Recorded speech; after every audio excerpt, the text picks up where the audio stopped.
think more for me was the fact that the Warriors seem to be playing now with a real sense of belief. You know, there were reporters all over New Zealand and Australia last year that were writing the whole Warriors team off, saying that Shaun Johnson should have retired.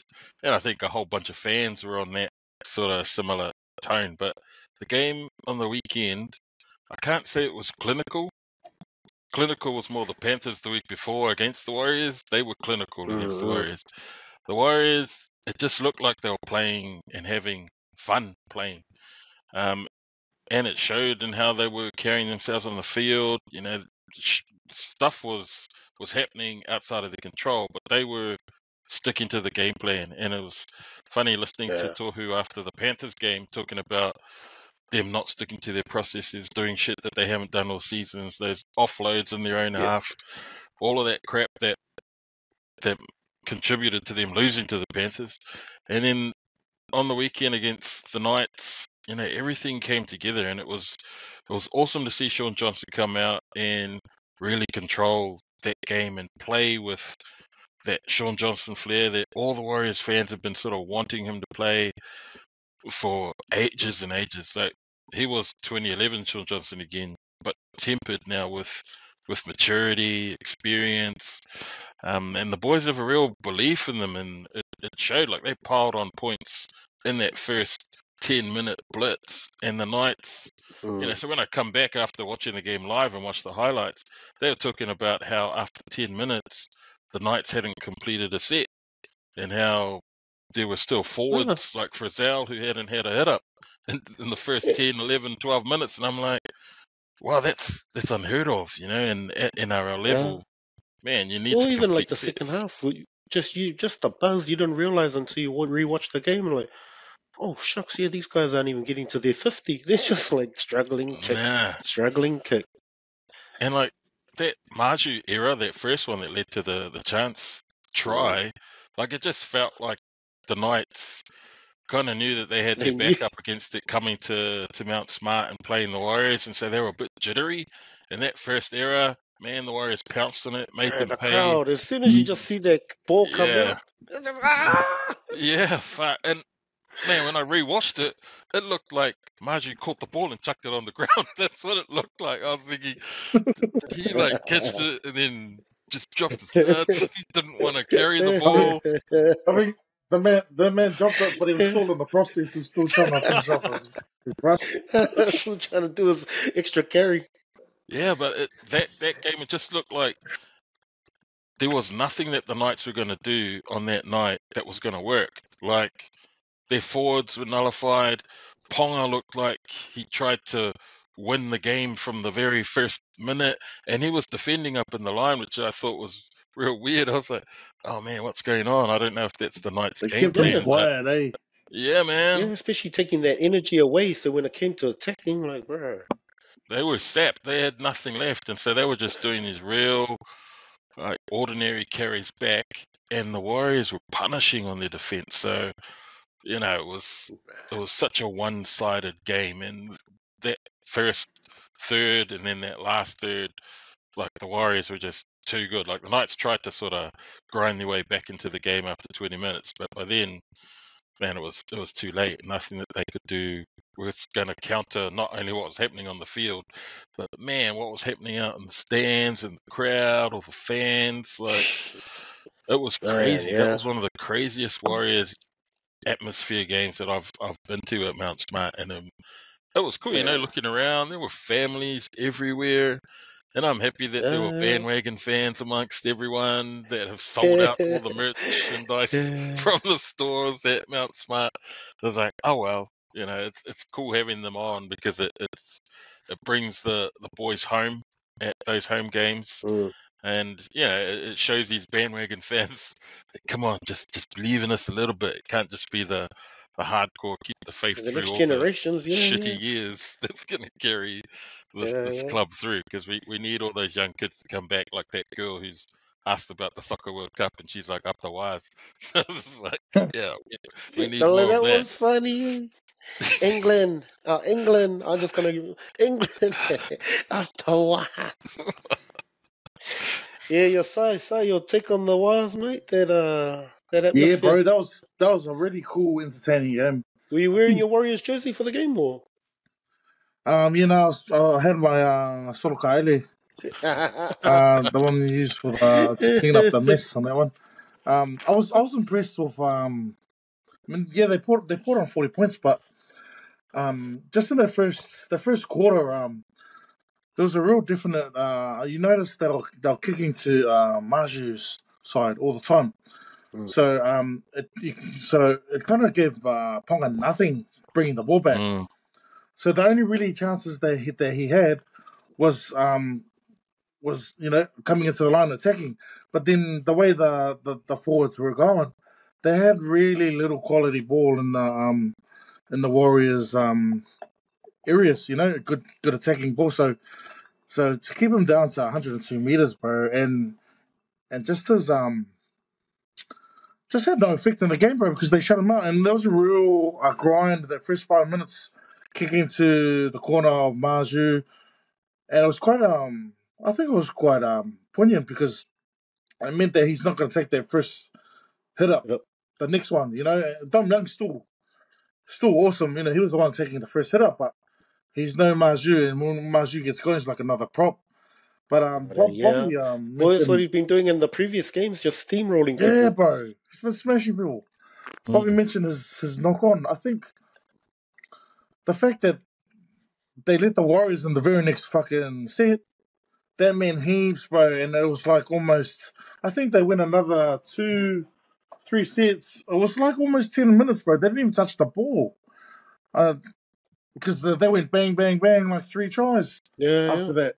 So, man, I know, the Warriors were on fire with the way they were kicking the ball down to that corner and giving Newcastle nothing. But as soon as they scored their try, I think that the crowd just got behind them, bro. And the Knights were just giving nothing, bro. The Knights just struggled. Or they had one prop, one forward, make over 100 meters, Safiri. But you look at the Warriors game, man, and Nickel Clockstar, man, got to give him props. That's one of the best games I've seen him in, and he's been solid all year, bro. And I almost remember we had that conversation one episode also about this guy's got to give way to fucking Roger when he comes back next year. But they even mentioned it. He even mentioned it during the year that the coach has promised him, "No, that's your jersey to give up," and he's paid him back. And yeah, you look at this player, bro. He fucking Ricky gave him shit the last couple of years for this guy Savage. Put him on the bench. It was quite sad when he finished off his time at the Raiders in New South Wales Cup. Yeah, So he comes over. Yeah, bro. So he didn't really get a good send off, but he comes over this year, and bro, this game, 260 meters. Fuck, I love that first try. I think it was the first one. Yeah. Where he just ghosted around best. Bro, but it was just second the timing. best. Just the timing, bro. It was kind of remind me of Cullen. Like, you can't beat passing timing, man. And fucking Best was like stuck in the sand, bro, and he just ran around him. So that's gonna be just dangerous. that half second. That's what it was. Yeah, just like exactly. Just he got the ball at top pace, but see that there, if you got him on the edges, really dangerous. But just his work that he does on defense, the tough carries out of his own. Tough star is the fucking. He does a lot of work, bro, and because you don't want Watine and Montoya doing too much, because you know they're bots it every now and then with fucking error. Yeah, Montoya's got that in his game, bro. I'm telling you, he's cut it out, awesome bro. finishes. He's been good. But coming out of doing the hard graft, you're like gotta fucking cross your fingers when they fucking hit the ball up. But I think he leads the back three really well. I think Johnson's fucking at the peak of his powers right now. The only way you got to nullify Johnson is to keep him away from the attacking zones. But it's a fucking hard thing to do because the forwards are just rolling their sleeves up. And you look at the just Johnson's kick game as well, just placement all day, like just given that time and space, bro. He's just like, I'll throw it over there again. And just Harris, Tohu Harris, bro. This is probably one of the best games I've seen him play. almost kind of and I think Stace mentioned it in our group chat. Like, I'd have to agree. Like right now, probably the best 13 on form. Just as overall game, bro. Just got a guy with like a second row with the mind of a general, but the skills of a fucking ball player. Like, he just so they got like between him and Johnson, kind of that's their options on attack. Johnson can play one off the rack and go both ways, but then when they decide to go even further and put Tohu Harris at first receiver, they even look even more dangerous. Especially when he can just go to the line if he wants to, yeah, and just do a set like, and he'll still do a little. Like, it's not even just a boring like, I'm just gonna rest this time. no, He's still doing like after contact meters and like solid. So it's a high fucking quality attack, man. It's hard to defend. Tohu does a lot of that ball playing when he's 13. When the Warriors do their prop rotation and Adam comes off, Tohu moves up. And you should see his work rate, man. Like, he stops like being the ball player because you've got Jazz or there's a Dylan Walker that comes in the lock. And they take up that role as the ball playing. But Tohu, that's right, bro. He goes up. Dylan Walker at the back. Like, you don't lose anything when Adam comes off because Tohu is... Makes he puts meters. those hits, post contact, but also effort areas. Like, if you see, there was one set straight after kickoff in like the second minute of the second half, and Tohu put on 3 tackles in a row. There was like effort, and he smashed these 3. Yeah, man. And I was thinking, wow, that was Tohu's 3 in a row, and then he got up and like they had made 10 meters in those 3 hit ups. Yeah, Tohu just didn't run back. There, but like, he steps up into that prop role and takes on all the physical stuff when he has and to. I think they look even more dangerous when they have Walker and Tevanga on the field together, because these guys are like small but fucking speedy forwards, bro.